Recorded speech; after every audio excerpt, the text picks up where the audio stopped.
Alam mo ba na posible mong baguhin ang buong realidad ng iyong buhay nang hindi mo kailangang baguhin ang anuman sa iyong paligid?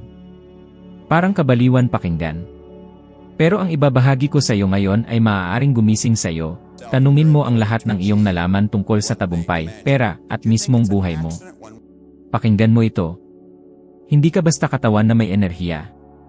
Isa kang enerhiya na may anyo ng katawan. At ang lahat, walang kahit anong hindi kasama, sa sansinukob ay nasa estado ng pag-vibrate. Kasama na dyan ang iyong isipan. Pero ito ang pinakakamangha-manghang bahagi, ang uri ng vibration na inilalabas mo ay siyang nagtatakda ng mga bagay na naakit mo. At kapag natutunan mong itaas ang vibration na yan, magsisimula kang makaakit ng mas maraming pera, mas mabuting kalusugan, mas maraming oportunidad, at hindi ito dahil sa pilit na pagsisikap. Pag-uusapan natin kung paano ito gawin sa aktwal, gamit ang mga katotohanang maaaring yumanig sa loob mo. Naisip mo na ba na wala ni isa mang bahagi ng katawan mo ang nakatigil? Wala. Kahit ngayon, habang binabasa mo ito. Isa kang buo at buhay na enerhiya, kumikilos sa napakabilis na antas na tila wala nang galaw sa paningin mo. Pero ilusyon lang yan ng mga mata.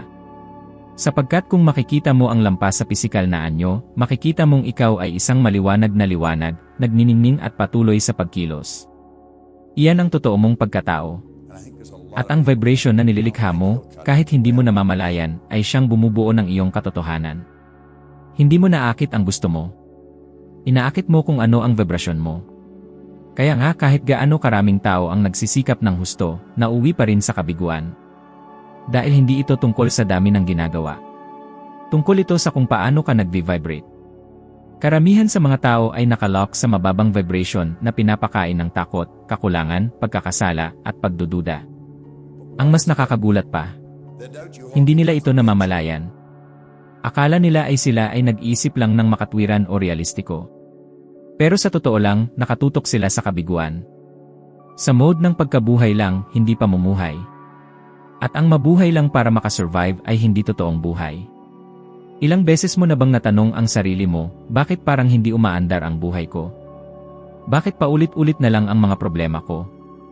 May mali ba akong ginagawa? Ang mga tanong na ito ay hudyat ng isipan na hiwalay sa tunay mong kalikasan. Dahil ang iyong likas na pagkatao, ang pinakaubod nito ay kasaganaan, paglago, at kakayahang lumikha. Noong ako'y nawawala, walang direksyon, hindi nakapag-aral, at punong-puno ng bayarin, niwala akong ideya kung ano ang ibig sabihin ng frequency. Ang alam ko lang ay nalulunod na ako. Nagtrabaho ako sa pabrika, sa gasolinahan, nagpalit ng gulong, naglinis ng sahig. Gumigising at natutulog akong pagod. At akala ko, iyon na ang lahat ng itinakda para sa akin. Hanggang sa isang araw, isang lalaking nagngangalang Ray Stanford ang nag-abot sa akin ng isang aklat. Ang aklat na yon ay naging parang susi sa akin. Ipinakita nito sa akin na ang realidad ko ay hindi isang hatol. Isa pala itong walang malay na pagpili. At kung gusto kong baguhin ang panlabas kong mundo, kailangan ko munang baguhin ang nasa loob ko. Doon ko naunawaan na ako ay nasa vibration ng kakulangan. Na bawat isipin kong inuulit-ulit, bawat damdaming pinapalago ko, ay lalong nagpapalakas sa bagay na gusto kong takasan. At heto ang pagkabigla, ako pala ang magneto. Ako ang lumilikha. Ako rin ang hangganan. Pero may isang bagay na madalas kaligtaan ng mga tao, ang baguhin ang frequency ay hindi lang basta positibong pag-isip. Kinakailangan itong pagsamahin ng tamang pag-isip, damdamin, at kilos patungo sa bagong direksyon, kahit pa lahat sa paligid mo ay nagsasabing imposible. Kahit wala pang patunay o senyales. Dahil ang frequency ay hindi basta tumataas kapag naging maganda na ang lahat. Tumataas ito kapag ikaw mismo ang nagbago. Ang agham ngayon ay nagpapakita na ang mga damdamin tulad ng pasasalamat, pagmamahal, at pananabik ay hindi lang mga magagandang pakiramdam. Binabago nito ang iyong electromagnetic field at may epekto sa iyong kalusugan, sa iyong pananaw, at sa kakayahan mong magdesisyon. Ang HeartMath Institute, halimbawa, ay napatunayang ang puso ng tao ay lumilikha ng magnetic field na nagbabago depende sa emosyonal na kalagayan ng isang tao. At ang field na yon ay may kakayahang makaapekto sa paligid. Ngayon isipin mo ito, kung ang isang simpleng damdamin ay kayang baguhin ang enerhiya mong inilalabas, ano kaya ang epekto kapag taon-taon, buwan-buwan, araw-araw kang nagpapakain ng galit, takot, pangamba, at pagdududa. Tingnan mo na lang ang buhay mo ngayon, naroon ang sagot. Ngunit narito ang puntong magpapabago sa lahat. Maaari mong baguhin ang frequency mo sa mismong sandaling ito. Maaari mong itigil ang pagiging reaksyonaryo sa buhay at simulan ang paglikha nito. Walang halaga kung nasaan ka man ngayon, gaano man kaliit ang laman ng iyong bangko, o anumang sinabi nila tungkol sa iyo. Ang vibrasyon mo ay pagmamay-ari mo. At kaya mo itong itaas. Paano? Sa pagsisimula mong magkaroon ng kamalayan dito. Pansinin mo, ano ang nararamdaman mo sa tuwing ikaw ay nagigising? Ano ang unang pumapasok sa isip mo? Huminga ka ng malalim at magsimulang maramdaman ang pagbabago. Nararamdaman mo ba ang pasasalamat tuwing umaga, o agad kang bumabangon na parabang naka-automatic na lamang, iniisip ang mga bayarin, mga problema, at mga obligasyon? Ang estado ng iyong kaisipan sa unang oras ng araw ang nagtatakda ng dalas ng iyong enerhiya sa buong maghapon. At tandaan, ang bawat araw ay isang bloke na bumubuo sa gusali ng iyong buhay. Kaya simulan mo sa simpleng paraan. Sa araw na ito, imbes na tumayo agad sa kama, huminto ka muna sandali. Huminga ka ng malalim. Ilagay ang isang kamay sa iyong dibdib at ang isa sa iyong ulo, saka mo sabihin, ako ay dalisay na enerhiya. Ako ay lumalawak. Ako ay isang nilalang na may kapangyarihang lumikha. Maaring tila maliit lang ito, ngunit dito nagsisimula ang pagbabago. At unti-unti, parang pinipihit mo ang dial ng isang lumang radyo, umaalis ka sa ingay ng kakulangan at lumilipat sa himig ng kasaganaan. Hindi dahil nagbago ang mundo sa paligid mo, kundi dahil ikaw mismo ang lumipat ng istasyon. Dito nagsisimula ang mahika. Kung nasaan ka ngayon ay bunga ng dalas na iyong pinananatili. Iyan ang katotohanan. At ang pinakamahalaga, may isang lugar na gusto mong marating, isang lugar na umiiral na, nabuo na, at patuloy nang umaalinganggaw sa isang partikular na dalas ngunit hindi mo pa ito nararating dahil hindi ka pa nakatutugma sa enerhiya nito. Karamihan sa mga tao, iniisip na kailangan munang magbago ang sitwasyon sa buhay bago sila makaramdam ng ibang enerhiya.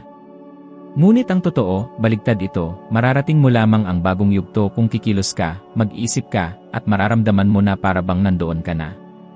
Pakinggan mong mabuti, ang bawat pagnanasa na nararamdaman mo ay hindi isang katang isip. Hindi ito basta guni-guni lamang. Isa itong paanyaya. Paanyaya tungo sa isang mas mataas na antas ng dalas. Ang bawat hangarin na tunay mong dama ay mayroon ng katumbas na realidad sa isang antas, at ang tungkulin mo ay abutin ito. Ngunit madalas, sinasabi natin sa sarili, paano ko ito gagawin kung hindi ko alam kung saan magsisimula? O mas malala, paano ako maniniwala kung ang aking kasalukuyang realidad ay kabaligtaran ng lahat ng ito? Dito kadalasang sumusuko ang karamihan. Dahil gusto nilang makakita muna ng mga ebidensya. Gusto nila ng katiyakan. Gusto nila ng seguridad bago pa man sila gumawa ng unang hakbang. Ngunit may ibabahagi ako sa iyo na natutunan ko nang iwan ko ang trabaho ko bilang bombero sa lungsod ng Toronto. Wala akong kasiguruhan. Wala akong diploma. Wala akong plano para sa negosyo. Ang tanging meron ako ay isang malinaw na pangitain. At sa kabila nito, kumilos ako na parabang naroon na ako sa hinaharap na pinapangarap ko. Parabang tiyak ang aking tagumpay. At ito nga ay nangyari. Mula nang nagbago ang aking dalas, unti-unting nagsimulang magbago ang mundo sa paligid ko. May mga pagkakataong biglang lumitaw. May mga tao at koneksyon na hindi ko inaasahang sumulpot. May mga ideyang parang kusang tumubo. Napansin mo ba na kapag buong puso mong pinaniniwalaan ng isang bagay, tila lahat ay nagkakaisa para ito ay magkatotoo? Hindi ito aksidente. Ito ay tugma ng enerhiya. May isang sandali sa hinaharap kung saan ang buhay mo ay eksaktong tulad ng inaasam mo. Maari mong makita ito ngayon mismo. Maaaring iniisip mong nakatira ka sa mas maayos na bahay, o may panatag na estado sa pananalapi, o kaya'y nabubuhay ka mula sa isang bagay na mahal mo talagang gawin. Hindi ito imahinasyon. Ito ay bisyon. Ipinapakita ng iyong isip ang isang mas mataas na dalas at inaanyayahan kang umakyat dito. Ngunit narito ang pinakamalaking patibong, tinitingnan ng mga tao ang hinaharap na ito at sinasabi nilang, hindi ko alam kung paano makarating doon at isinasantabi na lang nila. Akala nila, kung hindi nila alam ang buong landas, ibig sabihin ay imposibleng marating iyon. Pero hindi mo kailangang malaman ang buong proseso. Ang kailangan mo lang ay tanggapin na ang lugar na iyon ay umiiral na. at magsimulang tumugma sa enerhiya nito. Gusto mo ba ng konkretong mungkahi? Pumili ka ng isang tiyak na oras araw-araw para isabuhay sa isipan ang hinaharap na yon. Ngunit huwag mo itong tingnan na para bang nanonood ka lamang. Isabuhay mo ito mula sa loob. Hindi bilang panaginip kundi bilang isang kasalukuyan. Damhin ang emosyon na para bang totoo na. Isipin mong ikaw na mismo ang namumuhay sa ganyang katayuan. Naglalakad sa lugar na yon. Nakikipag-usap sa mga taong naroroon. Nararamdaman ang ginhawa at kapanatagan. Ang iyong utak ay hindi kayang pag-ibahin ang imahinasyon sa aktwal na karanasan. At kapag paulit-ulit mong ginagawa ito, ang iyong sistema ng nerbiyos ay unti-unting umaangkop sa bagong estado ng pagkatao. Lumilikha ito ng mga bagong koneksyon sa utak, binabago ang kemikal sa loob ng katawan, at inaayos ang electromagnetic field na nililikha ng iyong puso. Diyan nagsisimula ang pagkakaayon ng lahat. Ganito rin ang ginagawa noon ni Oprah nang siya ay isa pa lamang hindi kilalang tagapagbalita. Nakikita na niya ang sarili bilang instrumento ng pagbabago na nakaabot sa milyon-milyong tao. Siya ay naniniwala. Siya ay dumadama. Nandoon na siya kahit wala pa siya roon sa panlabas na mundo. At kapag ikaw ay nagsimulang umayon sa ganitong uri ng enerhiya araw-araw, may nagbabago. Hindi mo na tinitingnan ang mundo bilang isang biktima. Ikaw na ang tagalikha. At sa halip na pader, ang nakikita mo ay pintuan. Ngunit tandaan, hindi laging madali panatilihin ang ganitong dalas, lalo na kapag ang realidad sa paligid mo ay tila salungat sa iyong nais. Mapapatingin ka sa balanse ng iyong bangko at maiisip mong niloloko mo lang ang sarili mo. Makakarinig ka ng mga taong malapit sa iyo na nagsasabing masyado kang nangangarap ng mataas. Mararamdaman mong parang may bumibigat sa iyong dibdib, may takot na baka nasasayang lang ang oras mo. Sa mga ganitong sandali, kailangan mong alalahanin ito, hindi ka narito para ulitin ang iyong nakaraan. Narito ka para likhain ang iyong hinaharap. At para magawa mo ito, kailangan mong mabuhay na parang narating mo na ang gusto mong makamit, kahit wala pang anumang palatandaan mula sa labas na nagpapakita nito. Dahil, sa kalaunan, babalikan mo ang nakaraan at maiintindihan mong nagsimula ang lahat sa sandaling pinili mong panatilihin ang enerhiya ng iyong pangitain kahit wala ni isang taong naniniwala rito. Minsan, kahit ikaw mismo ay nagdududa. Ngunit hindi ka tumigil. Nakinig ka sa tamang daloy. At sa wakas narating mo ito. May boses sa loob ng iyong isipan na tahimik ngunit makapangyarihan sa paninira sa iyo. Hindi ito sumisigaw kundi pabulong. Lumilitaw ito sa mga oras ng pag-aalinlangan, sa mga sandaling kailangang magpasya, sa mga panahon na gusto mong baguhin ang takbo ng iyong buhay at sinasabi nito, hindi mo kaya. Wala kang pera. Hindi ito para sa iyo. Paano kung pumalpak? Parang ikaw ang nagsasalita. Pero hindi ikaw yon. Isa yon sa anyo ng iyong nakagisnang paniniwala, ang iyong paradigma. Ang paradigma ay koleksyon ng mga paniniwala, ugali at mga kaisipan na naitanim sa iyong isip mula pagkabata. At ang nakakatakot dito, siya ang talagang gumagawa ng mga desisyon para sa iyo. Akala mo ikaw ang pumipili, pero ang totoo, siya ang kumikilos para sa iyo. Siya ang totoong hadlang. Siya ang pumipigil sa iyo na umalis sa trabahong ayaw mo na. Siya ang umaaligid tuwing nakakakuha ka ng pera pero biglang nauubos. Siya ang dahilan kung bakit ka madalas magsimula ng isang bagay pero hindi ito tinatapos. Siya ang bumubulong sa iyo na mas mabuting manatili kung nasaan ka dahil mas ligtas iyon. At matalino siya. Alam niya kung paano ka kumbinsihin gamit ang sarili mong boses, mga takot mo at pinakamasasakit mong alaala. Ilang beses mo nang naisip na gumawa ng isang bagay na kamangha-mangha pero bigla kang sinikmuraan ng kaba. Yung parang may halo ng nerbiyos, takot, at gulo sa isip na bigla kang natigilan. Hindi ito indikasyon na mali ang ginagawa mo. Ang totoo niyan, gumagana lang ang paradigma mo.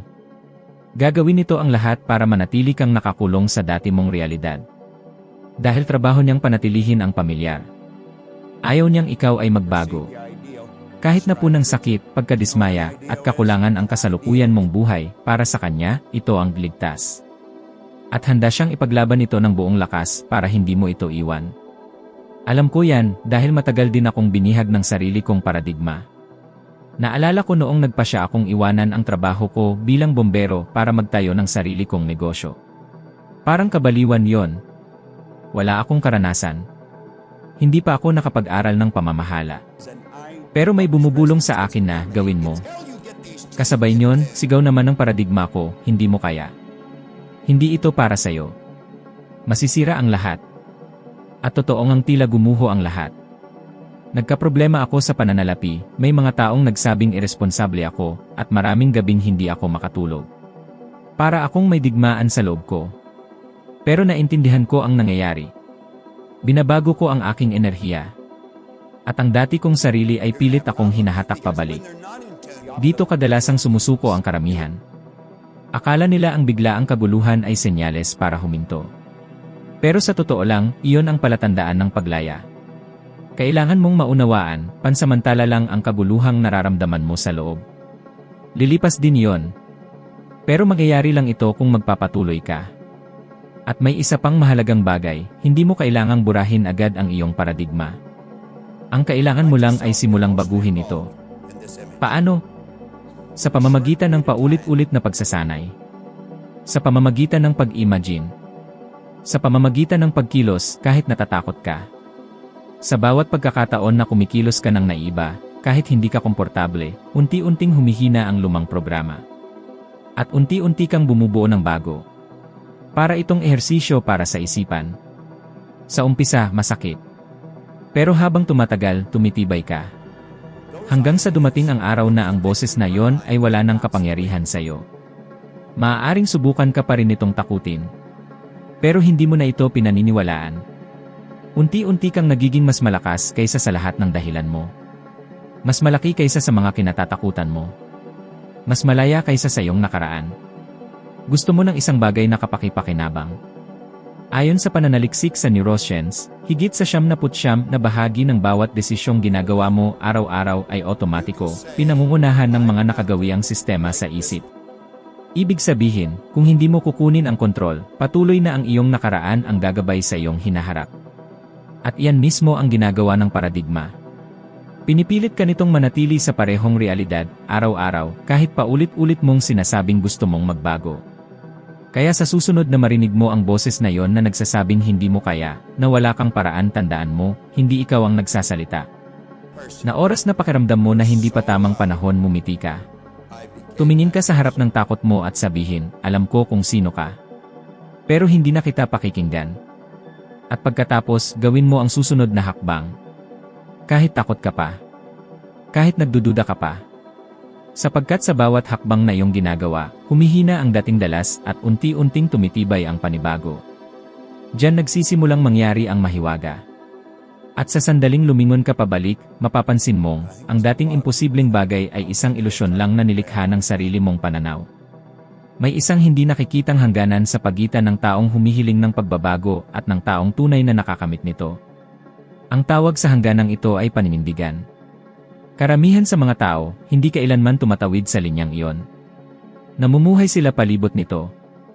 Nangangarap, nagpaplano, nagsasalita, nagsasaliksik, ngunit hindi kailanman tuluyang nagpapasya. Hindi talaga nagtataya. At doon sila natatalo. Napansin mo na ba kung gaano kadaling magsimula ng isang bagay na may kasamang sigla, pero ang bilis ding bitawan kapag dumating ang unang hamon? Iyan ang dahilan kung bakit maraming tao ang sumusuko sa sarili nilang mga pangarap.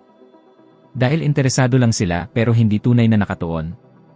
At napakalaki ng pagkakaiba ng dalawang bagay na yan. Kapag interesado ka lang, ginagawa mo lang ang kung ano ang maginhawa. Pero kapag tunay kang nakatuon, gagawin mo ang anumang kailangan. Naranasan ko ito sa isang matalik kong kaibigan. Si Milt Campbell. Noong taong 1952, nakamit niya ang ikalawang pwesto sa paligsahan ng decathlon sa Olympics. Nakatayo siya sa entablado, may medalyang pilak sa leg, at doon din siya nagpasya, sa loob ng 4 na taon, babalik ako para kunin ang gintong medalya. At tandaan, hindi niya alam kung paano niya yon makakamit. Wala siyang pera. Wala siyang matibay na suporta. Pero ipinagpasya niya ito. Lumapit siya sa pamahalaan ng Estados Unidos, nag-alok ng kasunduan, kung ipadadala siya sa isang lugar na mainit at bibigyan siya ng mahusay na tagasanay, papasok siya sa serbisyo militar at kakatawan sa Amerika sa mga paligsahan. Makalipas ang 4 na taon, bumalik siya. At nanalo. Medalyang ginto. Sapagkat hindi siya kumilos na parang may posibilidad lang na manalo. Kumilos siya na parang panalo na siya mula pa lang sa simula. At iyan ang lihim. Kailangan mong magdesisyong napakalalim at matindi na ang universo mismo ay wala ng ibang mapagpipilian kundi tugunin ka. Pero heto ang isang bagay na madalas hindi sinasabi sa atin, kapag nagpasya kang tumaya sa isang malaking layunin, tiyak na may lalabas na mga problema. At hindi iyon kamalasan. Isa yung pagsubok. Gusto mo ng bagong antas? Magkakaroon ka ng bagong pagsubok. Darating ang pagdududa, ang pressure, ang batikos, ang takot. Maaaring sabihin ng mga malalapit sa iyo na nababaliw ka na. Maaaring mawalan ka ng pera, ng suporta, ng lakas.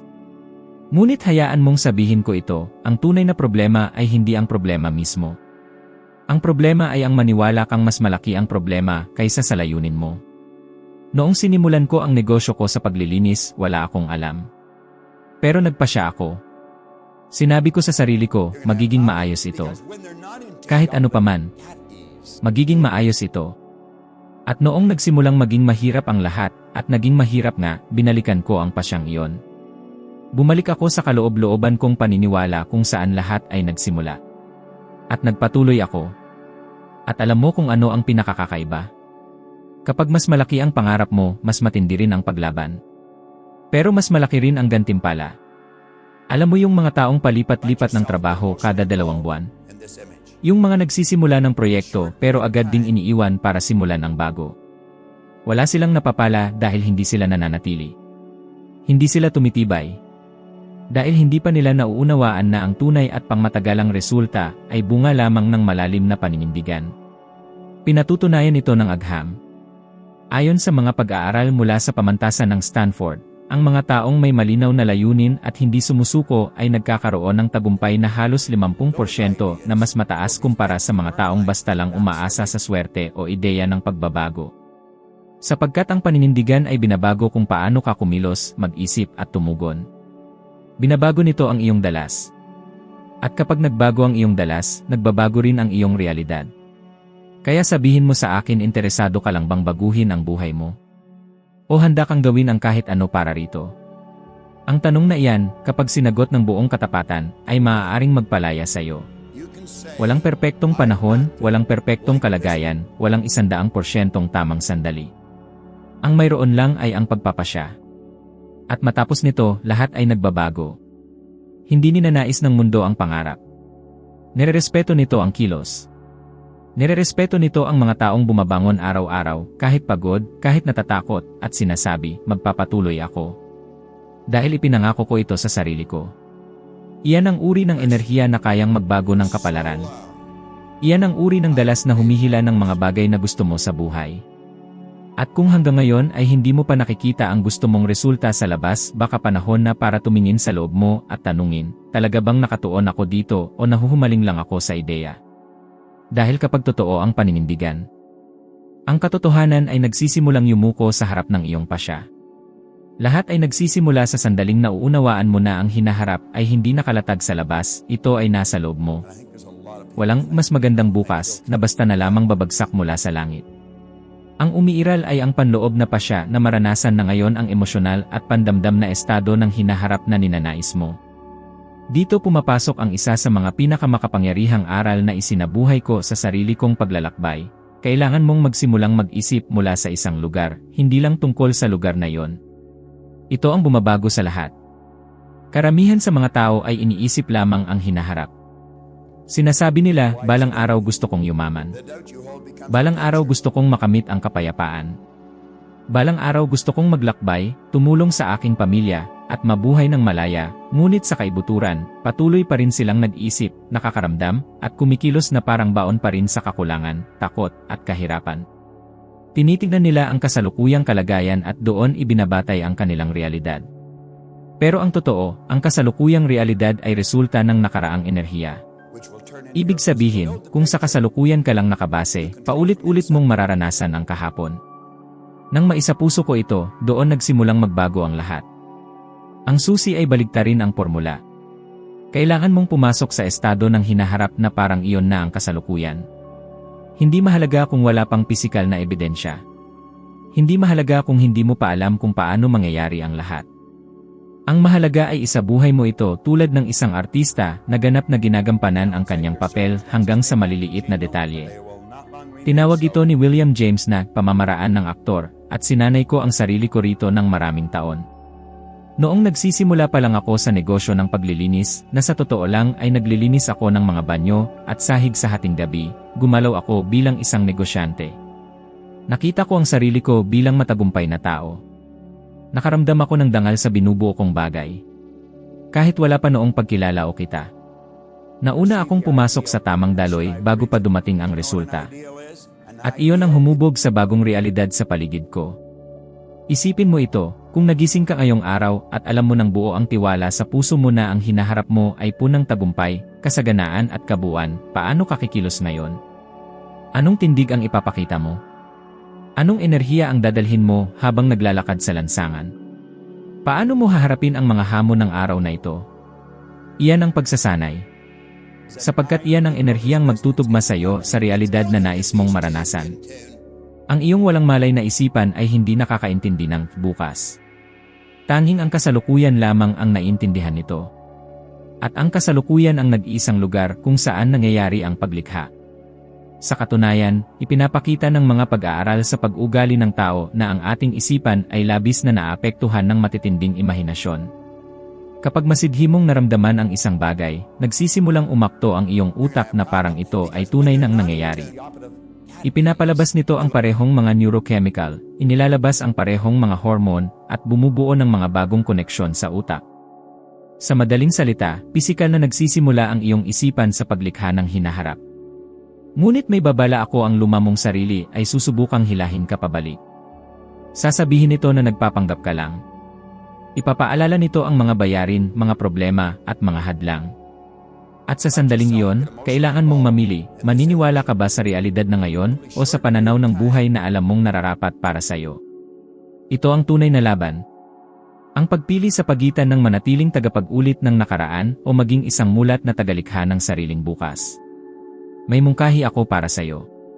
Sa loob ng susunod na 3 araw, pumili ng isang sandali bawat araw, maaaring sa umaga o bago matulog at isagawa ito, isalarawan ang buhay na gusto mo. Pumasok dito gamit ang lahat ng iyong pandama. Damhin, sambitin, gumalaw at huminga na parang ikaw ay nasa loob na nito. 5 minutong pagsasanay. Araw-araw. At pansinin kung ano ang nagsisimulang magbago sa loob mo. Ang iyong enerhiya ay tataas. Ang iyong kamalayan ay lalawak. At ang mundo ay magsisimulang tumugon. Sapagkat hindi ka dumating dito para lang mangarap ng mga posibilidad. Nandito ka upang likhain ang mga ito. At ang paglikha ay nagsisimula sa sandaling nagpasya kang mag-isip mula sa loob ng iyong hinaharap at hindi lamang tungkol dito. Kung may isang bagay kang dapat dalhin mula sa video na ito iyon. Ang panlabas mong mundo ay tuwirang refleksyon ng enerhiyang pinili mong panatilihin sa loob mo. Walang nagbabago sa labas hanggat walang nagbabago sa loob. Hindi mo kailangan ng mas maraming pagsisikap ni ng perpektong sagot. Ang kailangan mo ay isang desisyon. Isang bagong panloob na estado. Isang pamumuhay, pag-isip at pakiramdam na parang naroroon ka na sa buhay na gusto mo, kahit patila sinasalungat ito ng iyong kapaligiran. At ngayon na naiintindihan mo na ito, panahon na upang tumuloy sa susunod na hakbang. Ang susunod na video na makikita mo sa screen ay tutulungan kang umakyat pa ng isang antas sa iyong pag-unlad at gagabay sa iyo upang maging isang bahagdan na mas mabuti kaysa sa dati mong sarili. Maraming salamat sa pagsama mo sa akin hanggang dito. Hinihintay kita sa susunod na video. Magpatuloy tayong lumago ng magkasama.